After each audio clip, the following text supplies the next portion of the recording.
itu dia tadi macam-macam roti. Nah, sekarang manakah roti-roti yang harus bagus untuk kita konsumsi? Apa katanya sih ada roti sourdough nih, Dok. Yang ini ada roti gandum. Ini gandum utuh ya.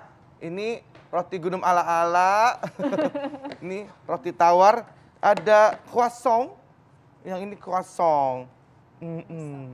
Nah, ini kita ngebahas roti, ini Kak Indra. Tadi kan kita penasaran ya, kira-kira yang terbaik tuh yang mana gitu. Dan ada efeknya nggak sih buat kesehatan? Di sebelah kita sudah ada narasumber tersayang kita, Dokter Feni, spesialis gizi klinis. Halo dokter. Pagi. Apa kabar, Dok? Sehat. Cerah ya melihat Dokter Feni. Sehat banget ya lihatnya ya. Nah, dokter, ini sarapan apa nih pagi ini? Sarapan, saya pagi ini, telur saya biasanya. Telur? Oh, sama buah. Enggak, ini bubur ayam gitu? Enggak bubur ayam. Itu sarapan kami ya. Roti? Roti kadang-kadang. Kadang-kadang. Biasa pilihnya roti gandum. Nih, ada fakta mitos nih, Dok. Mengkonsumsi terlalu banyak roti, itu dapat menyebabkan berat badan naik. Fakta atau mitos tuh, Dok? Ini fakta. Oh, fakta. Karena tadi terlalu banyak ya. Karena si roti ini kandungan kalorinya cukup tinggi. Jadi per satu slice roti seperti ini kandungan kalorinya kurang lebih sekitar 70. Nah, belum, kita itu kan suka banget menambahkan topping yang manis-manis ya, Kak. Jadi menambahkan coklat, selai, belum keju, itu kan tinggi kalorinya. Nah, kalau kombinasi ini kita konsumsi yang berlebihan, keduanya udah pasti menaikkan berat badan. Jadi gemuk. Nah itu jangan sampai lagi. Udah usaha susah-susah. Nah dokter, ini katanya kandungan roti tidak memiliki serat sehingga sangat susah dicerna. Tapi tunggu dok, jangan dijawab dulu. Sesaat lagi tetap di Hidup Sehat.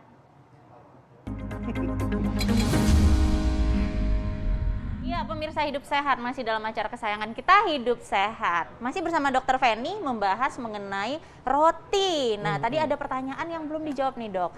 Mungkin masyarakat perlu tahu nih, katanya kandungan roti tidak mengandung serat sehingga sulit untuk dicerna. Ini fakta atau mitos? Nah, ini mitos, Dok. Jadi si roti ini kan berasal dari tepung terigu gandum ya. Sudah pasti di dalamnya ada seratnya. Nah, tapi jumlah serat yang ada di dalam roti itu tergantung roti apa yang kita konsumsi. Kalau misalnya rotinya roti putih nih seperti ini, sudah pasti kandungan seratnya sangat sedikit. Dia per satu slice itu kurang dari 1 gram, dikit banget. Tapi kalau roti gandum yang whole wheat, yang benar whole wheat ya, jadi roti gandum utuh. Kayak gini? Ya, itu biasanya kandungan seratnya lebih tinggi. Jadi di per satu slice roti yang agak besar seperti ini, dia kandungan seratnya kurang lebih 2 gram.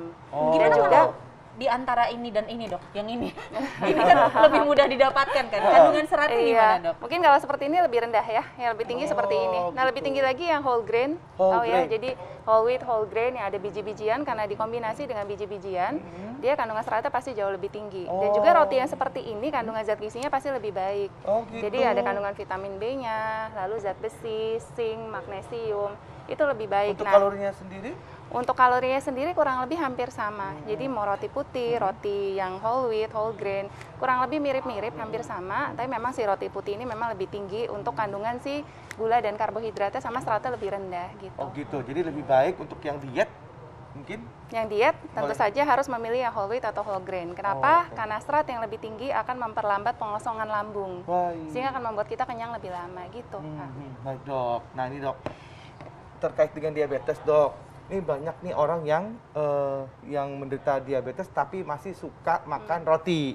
Nah, ini fakta mitosnya, roti dengan dasar tepung itu dapat menimbulkan kenaikan gula darah sehingga malah menyebabkan diabetes. Itu fakta atau mitos, dok? Ini fakta. Fakta ya? Oke. Fakta. Kenapa? Terutama konsumsi roti putih tadi ya, Kak. Jadi si roti putih ini kan dari tepung terigu tadi. Kandungan karbohidratnya cukup tinggi. Jadi dia per satu slice roti seperti ini kandungan karbonya kurang lebih sekitar 13 gram. Dan juga karbo yang ada pada roti putih itu karbo sederhana. Yang lebih mudah untuk dicerna dan mengandung indeks glikemik yang tinggi, Kak. Dia indeks glikemiknya 70 sampai 80. Sehingga ketika kita sudah mengkonsumsi roti putih, karena indeks glikemiknya tinggi, dia lebih cepat diproses oleh tubuh kita. Sehingga setelahnya kadar gula darahnya cepat sekali naik. Makanya lebih disarankan kalau pada diabetes memilih rotinya yang whole wheat atau whole grain, itu lebih aman gitu. Whole grain, whole wheat ya, itu lebih baik ya pemirsa ya, untuk Anda yang saat ini sedang diabetes Iya. gitu. Nah, dokter, ini ada lagi fakta mitos yang beredar di masyarakat. Kalau sering makan roti dapat menyebabkan sembelit. Ini fakta atau mitos? Nah, ini fakta. Oh Nah, iya. fakta, tapi Fakta, pada yang mengalami intoleransi gluten Oh, gitu. gitu. Jadi nggak semua orang juga seperti itu. Nah, si gluten ini adalah protein yang terdapat pada tepung terigu. Salah satunya adalah si roti. Dan juga angka kejadian penduduk Indonesia yang mengalami intoleransi gluten itu cukup tinggi. Gitu. Jadi sebanyak 37% penduduk Indonesia ini mengalami resiko menengah untuk mengalami intoleransi gluten. Dan sebanyak 8% ternyata resikonya tinggi. Gitu. Jadi ketika mengkonsumsi roti yang mengandung si gluten tersebut, biasanya setelahnya ada masalah pencernaan tuh, yang mengalami intoleransi. Biasanya ada diare atau kebalikannya bisa sembelit, ada nyeri perut gitu. Ya, jadi memang individu seperti itu harus mengkonsumsinya rotinya yang bebas gluten atau gluten free. Atau bisa memilih sumber karbo lain selain roti. Jadi ada nasi, ada ubi, ada kentang, itu lebih aman gitu. Baik. Oh, kalau yang rotinya whole wheat gitu? Nah, kalau yang whole wheat tetap harus memilihnya yang gluten free. Jadi Oh, harus gitu. ada labelnya bebas gluten, Oh, Kak. baik. Gitu. Oke, Dok. Ini terakhir nih, Dok. Ini dampak buruk dari mengkonsumsi roti bagi kesehatan itu bisa dirasakan secara langsung. Itu terasa perutnya jadi kembung gitu. Itu fakta atau mitos tuh, Dok? Nah, ini fakta juga, Oh, iya. terutama bagi yang intoleransi gluten, Kak, Oke. tadi. Jadi keluhannya itu selain tadi kan ada diare, sembelit, nyeri perut, salah satunya adalah perutnya kembung. Nah, biasanya si intoleransi gluten bisa terjadi pada yang sensitif terhadap gluten atau pada yang mengalami penyakit autoimun yang kita kenal dengan celiac disease atau penyakit celiac. Ini harus hati-hati. Jadi memang memilihnya benar-benar harus makanannya yang bebas gluten. Ya. Dan mungkin kalau di sini agak susah ya, Kak. Iya. Kadang jarang ada label Ada yang tulisan bebas. label free gluten, Iya, free jadi gluten memang gitu harus ya? hati-hati, harus menghindari. Jadi yang ada kandungan gluten tuh selain roti ada mie, pasta, kue, crackers, saus-sausan, kecap, kemudian bumbu salad, Oh, banyak salad ya. dressing, banyak. Jadi ada glutennya. Jadi kalau bisa yang free gluten, walaupun mungkin dia tidak punya intoleransi terhadap gluten itu pun sebaiknya lebih baik gluten itu jangan dikonsumsi gitu.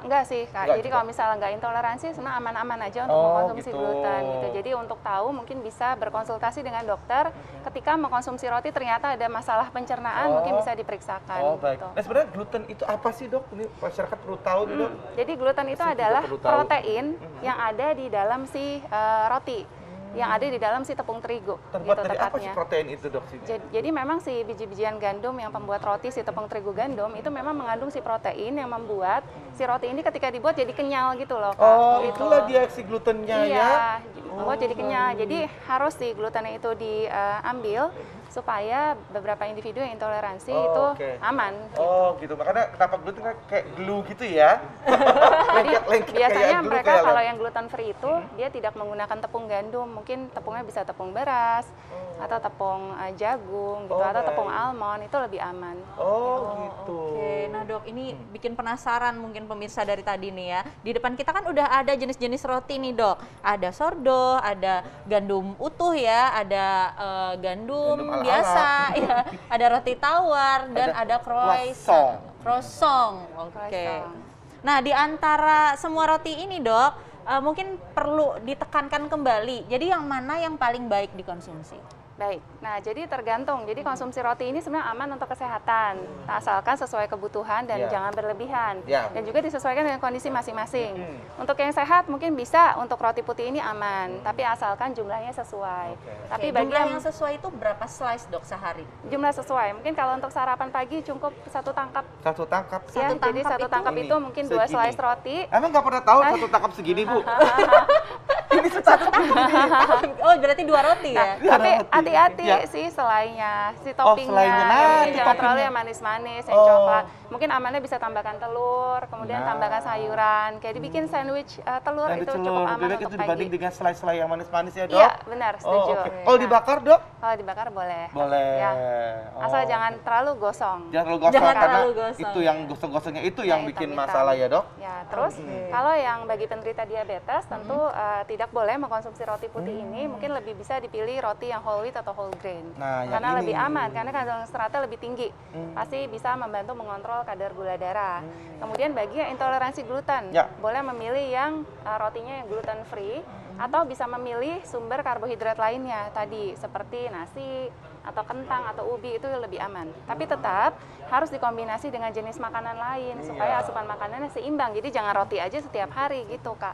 Oh gitu. Oke. Habis kita apalagi yang makan susah kayaknya nyari untuk roti udah lebih gampang gitu dok. Iya bener. Nah Jadi biasanya kalau kan bisa kita yang lain ya. Iya. Nah biasanya kan kita suka simpen roti juga nih buat yang males-males ke dapur atau anak kosan gitu kan. Nah, jadi berapa lama roti ini bisa disimpan dan kira-kira kalau keseringan makan roti nih ya, penyakit apa yang mengintai dok? Nah, kalau keseringan makan roti, penyakit yang mengintai karena dia tinggi kalori dan juga tinggi karbohidrat. Udah pasti yang pertama obesitas, kalau kebanyakan. Yang kedua, peningkatan kadar gula darah sehingga meningkatkan resiko diabetes. Ya, dan juga bisa meningkatkan resiko lama-kelamaan nih kalau obesitas diabetes, meningkatkan resiko penyakit jantung pasti.